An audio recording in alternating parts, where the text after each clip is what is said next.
Yeah, podcast bukan sembarang podcast, di mana cerita kita menjadi berkat semua orang. Buat cerita menjadi berkat, membuat orang semangat menjalani hidup. Ayo bercerita.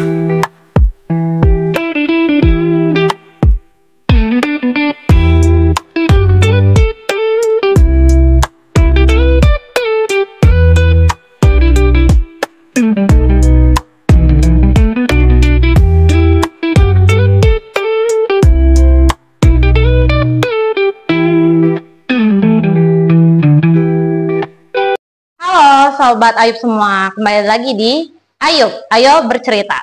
Saat ini kita akan membahas seorang perempuan luar biasa hebat, dan narasumber kita ini pasti akan menginspirasi kita semua. Kita akan langsung berkenalan aja dan dengar cerita dia. Oke. Hai, selamat datang di Ayub. Hai. Oke, boleh perkenalin dulu diri nih supaya Sobat Ayub semua bisa tahu dan bisa kenal. Silakan. Oke. Perkenalkan, nama saya Reza. Profesi saat ini ojol plat biru, hijau, jaket hijau. Oke. Berarti sama ini aktivitasnya Sesa ini di ojol aja ya? Ya. Atau ada sambilan lain kira-kira? Sambil cari-cari juga, cari-cari pekerjaan lagi karena kontrak udah habis. Gitu. Berarti kalau di ojol ini kira-kira fokusnya kemana? Driver penumpang kah? Atau barang kah? Atau apa? Semua, oke. Iya. Oh gitu. Berarti kalau misalnya untuk saat-saat ini nih, kan kayaknya kita udah memasuki musim hujan ya. Biasanya kan para penumpang itu kan pasti pada sulit ya buat kedapatan driver gitu kan. Tapi ada beberapa juga para penumpang kan yang pasti maksa gitu kan, karena nggak punya pilihan gitu loh. Nah, berarti itu lo tetap tarik, tetap ngambil penumpang ya? Iya dong, itu kan gunanya jas hujan. Iya sih, emang harus sediain juga.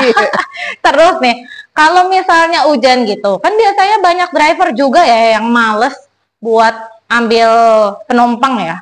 Kalau kayak gitu biasanya bukannya tarifnya bakal naik ya? Tergantung sih, ada jam-jam sibuknya juga, dan memang belakangan ada juga kalau misalkan cuaca buruk gitu ya, kita dapat notifikasi ada kenaikan harga gitu, kenaikan tarif. Jadi ngaruh. Kalau misalnya dihitung-hitung, bisa perbedaannya berapa persen sama tarif biasa? Nggak terlalu signifikan sih menurutku. Kalau misalnya aku kan penumpang juga nih ya, jadi aku juga sering juga lah naik ojol tapi yang motor ya kan. Nah itu biasanya bisa beda sampai 10.000 loh, sampai 15.000 malah kadang. Kalau itu kan biasanya ada potongan nih dari aplikator. Jadi ada aplikator yang dia biaya aplikasi, maintenance aplikasi gitu kan, itu ditanggung sama customer. Nah nanti misalkan 4.000 gitu ya, biaya aplikasinya 4.000, maintenance aplikasi. Nah terus ongkosnya berapa? 10.000 tadi. Nah 10.000 dikurang 4.000, itu 6.000. Nah dari pihak untuk ke mitra driver itu biasanya dapat potongan lagi 20%. Jadi 6.000 dikali 20% ya itu dikurang 20% itu yang didapat sama driver. Tapi sedih banget ya. Aku soalnya kalau hitung-hitung kayaknya dikit banget loh itu lo dapatnya. Dari kenaikan selisih 10 hingga 15.000, ternyata kayaknya habis-habis cuma kepotong sama admin doang. Ya gak sih? Ya ampun, sedih banget kalau kayak gitu. Tapi kalau kayak gitu, biasanya kan itu kan berpengaruh di penumpang. Kalau misalnya ngantar barang gimana? Aku sih jarang loh kalau ngantar barang pas hujan-hujan gitu. Barang juga sama aja. Naik juga dia. Iya, dan itu kalau misalkan si customer kita ada promo nih, pakai voucher gitu ya, customer sebenarnya nggak perlu khawatir, karena voucher itu digantikan ke driver, dibayarin sisanya. Jadi kayak misalkan ada promo GoFood, cuma ongkir 2.000 gitu dari penumpang ya, itu 8.800-nya tetap dibayarin ke driver. Gitu. Tapi gitu. Dari driver terimanya bersih gak? Terima bersih. Tapi ada juga yang disebut aceng ya. Teman-teman Aceng tuh argo goceng. Oh, nah, itu bener-bener saya ngedengar ceritanya agak sedih sih. Jadi kayak si customer diminta pembayaran full, tapi Si driver cuma dibayar 5.000 per tripnya. Dan bayangin kalau misalkan pengalaman saya ngambil orderan makanan, antar jemput makanan itu rata-rata 8.800 nih. Itu untuk penyelesaiannya, waktu penyelesaian dari titik saya ke resto, terus di resto masih nunggu lagi, terus kita nganter ke customer, rata-rata itu 45 menit. Kaliin aja 5.000 kali 40, harus dapat berapa? Iya sih. Berapa lama dia harus narik? Iya sih. Sedih juga ya argo goceng itu ya. Ya, makanya sejak desain awal juga kan, driver online itu didesain bukan sebagai pekerjaan utama. Betul. Tapi sebagai sampingan. Iya, betul. Nah, salahnya itu tadi ada batasan-batasan usia nih. Iya, betul. Batasan-batasan usia kayak di lingkungan pekerjaan formal ya. Itu kebanyakan maksimal 29 tahun, maksimal 30 tahun. Sementara yang udah senior-senior kan masih harus makan. Ada keluarga yang harus ditanggung juga. Makanya menurut saya agak sedihnya di situ, kayak banyak orang-orang yang dia terpaksa gitu. Dia jadi terpaksa untuk jadi ojol ya karena situasinya begitu, terbatas dengan usia, terbatas dengan kesehatan dia, dengan kemampuan dia. Masih banyak yang perlu dikoreksi sih, karena ya lucunya di situ kayak giliran kita rakyat kemarin tuh di mana ya, warga Bekasi kalau nggak salah pernah ada yang protes untuk supaya menetapkan perusahaan itu jangan kasih batasan usia, tapi ditolak. Tapi lucunya ada nih yang dia belum usianya masuk bisa mau ketok palu kalau nggak demo kemarin. Jadi dia itu sampai heboh banget, rame banget, bikin macet di mana-mana yang itu kan. Iya, emang sih. Ya itulah negeri Konoha ini, kita tinggal di negeri Konoha ini ya begitu. Iya begitulah, banyak warna-warni ya. Iya emang sih. Tapi kalau misalnya memang kita ngomongin soal batasan umur ya, memang batasan umur sih memang aku juga kurang setuju sih sebenarnya dengan batasan umur. Karena kan hampir semua orang di usia produktif ya. Hampir semua orang. Ibarat kata orang yang umurnya udah lewat dari 30 aja itu semua masih produktif kok. Sampai mereka harus, ya mereka punya income sendiri itu sulit kan. Dagang susah ya kan. Cari kerja dibikin susah juga gara-gara batasan umur ya kan. Jadi ya memang sih, itu juga aku setuju memang. Cuma ya agak aneh memang kenapa pemerintahan kita ini kurang mendukung ya dengan batasan umur itu gitu loh. Harusnya ada memorandum atau apa gitu kan yang mendukung supaya oh ya udah batasan umur oke lah, selesai gitu kan. Karena menurut aku, yang aku dengar info dari orang-orang yang di luar negeri, kebanyakan mereka yang umur 50 tahun aja masih dipekerjakan. Mereka masih punya kerjaan gitu loh. Bahkan mereka hitungannya per jam. Dolar lagi gitu kan. Sedangkan kita yang misalnya karyawan aja nih yang udah di kantoran itu hitungannya paling minim UMR kan. UMR itu kalau dibagi per jam itu dikit banget loh, kecil banget sebenarnya. Apalagi kebutuhan makin tinggi kan. Harga makin mahal gitu kan. Ya udah gitu tambah batasan umur lagi di stuck, jadi berhenti semua sudah gitu kan. Makanya kenapa juga sekarang banyak driver ya, orang-orang banyak beralih ke driver kan, karena mungkin ya bisa ketolong di situ. Gitu kan. Aku juga nggak nganggur. Iya. Aku juga pernah dengar sih, soalnya kalau nggak salah beberapa driver kan aku juga sering ngobrol tuh sama driver, apalagi kalau aku perjalanan jauh ya, ngantuk kalau nggak ngobrol kan. Jadi aku ngobrol sama orang drivernya. Terus aku tanya, Bapak kerjaannya apa gitu kan? Oh ya saya driver aja, kalau itu driver aja. Tapi ada juga yang aku ketemuin, oh saya juga kerja Kak gitu. Jadi antar paket misalnya, atau misalnya dia juga, oh saya kurir gitu kan di perusahaan apa gitu kan. Itu mungkin karena saking susahnya gitu loh kehidupan sekarang ini, gitu kan. Dan untuk mensiasati itu mereka ya pindahnya jadi driver. Nah, untuk saat seperti itu, berarti kan sekarang lowongan driver masih terus dibuka dong ya? Terus dibuka. Terakhir kemarin aku ada kenal, dia tadinya kurir galon, dia join ke salah satu aplikator jaket hijau juga. ya buka terus ternyata. Bayangin aja makin lama driver makin banyak.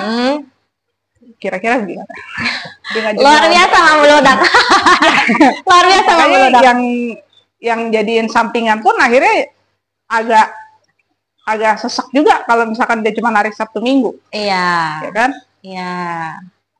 Gitu. Tapi aku dengar-dengar juga kalau narik Sabtu Minggu sebenarnya kurang oke ya. Karena mereka lihat performa ya. Iya. Kalau misalnya Sabtu Minggu dinyalain aplikasinya, berarti Senin sampai Jumat kan nggak dinyalain. Itu mengurangi performa kan? Bukan performa sih, lebih kayak apa ya, kalau di medsos tuh, di Instagram kan ada ini ya, apa kalau untuk AdSense? Ya ada rasionya gitu, atau apa, penilaian apa gitu sama mereka? Ya, jadi kayak jumlah seberapa sering. Oh, oke. Seberapa sering dia narik nih, mana yang paling rajin. Waktu itu saya pernah lihat ada videonya Pak CEO-nya Gojek ya, kalau nggak salah. Dia bilang, jadi sistemnya ojol ini, aplikator ini, mereka ngelihat dari seberapa rajin. Dia hidupnya sehari itu berapa ngebit itu berapa lama, berapa banyak orderan yang dia tolak, berapa banyak orderan yang dia terima. Dia ngelihatnya dari situ. Gitu. Kalau saya perhatiin sih begitu. Gitu. Berarti kasihan dong buat driver yang bisa dibilang ya dia nggak bagus ya, maksudnya ada berhentinya enggak juga, tapi sering juga enggak gitu kan. Kayak orang yang cuma sampingan kan sehari-hari jarang dong, karena kan dia paling ngebitnya sedikit-sedikit gitu kan. Terus buat orang juga yang sekarang aku lihat banyak banget driver punya aplikasi banyak loh. Iya, kebanyakan begitu. Karena ada ngandelin satu aplikasi, jujur saya cuma pakai satu aplikasi. Cuman baru kemarin tuh bisa daftar satu lagi aplikasi kuning.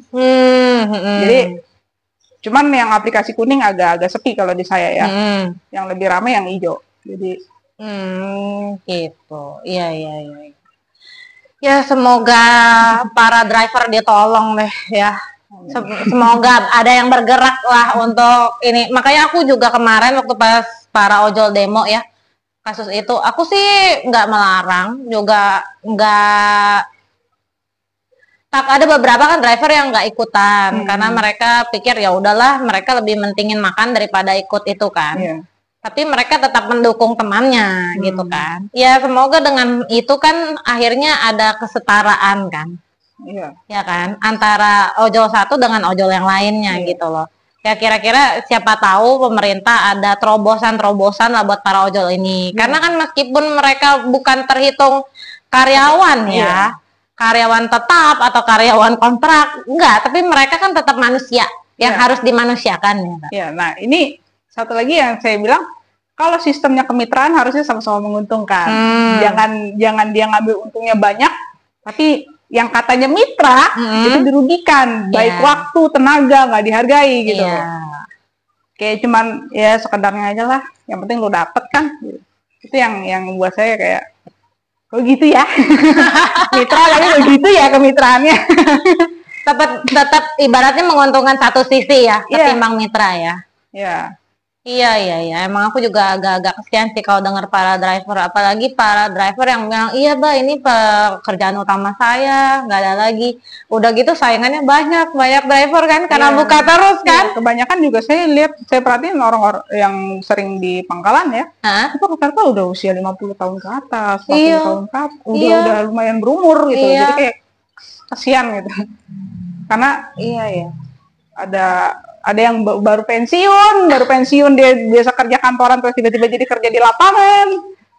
Nah itu dia kenapa tadi umur sangat mempengaruhi ya kan.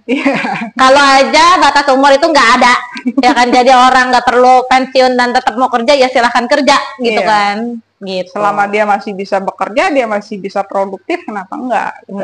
Kenapa harus ada sistem kontrak lagi, outsourcing lagi? Ah Tuhan, tolong. Iya, benar. Setuju. Oke, terus lo sendiri kan nih perempuan, ya. Jarang banget gue temuin driver perempuan, jarang banget. Kira-kira ada alasan nggak kenapa sih pilih ojol gitu loh? Kenapa? Ya sebenarnya alasannya ya karena itu tadi. Oh, Ada batasan usia, terus saya juga mau saya lebih senang dengan lingkungan pekerjaan di lapangan, di luar ruangan gitu. Jadi udah berapa kali saya ngelamar kerja juga kebanyakan posisi yang saya lamar itu posisi lapangan. Tapi begitu udah interview, begitu penempatan dapatnya administrasi, ya kan? Jadi kantor lagi. Dan saya bukan tipikal orang yang betah di depan meja berjam-jam. Iya, ngerti. Kelihatan udah kebaca dari auranya, kayaknya nih orang nih lebih suka di lapangan yang warawiri nggak tahu kemana ya. Senangnya panas-panasan. Iya.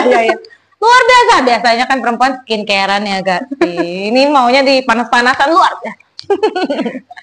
Terus ada ini gak, karena ojol banyak banget kan, kebanyakan pria, ya kan?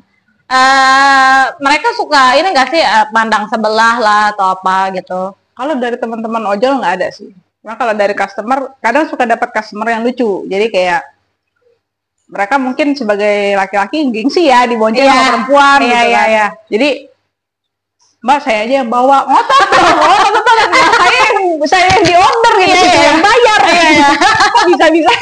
Jadi kadang kalau udah dapet kayak gitu ya udah nggak enak juga, duduk aja. Beneran, itu beneran gantian. Iya, ngotot dia.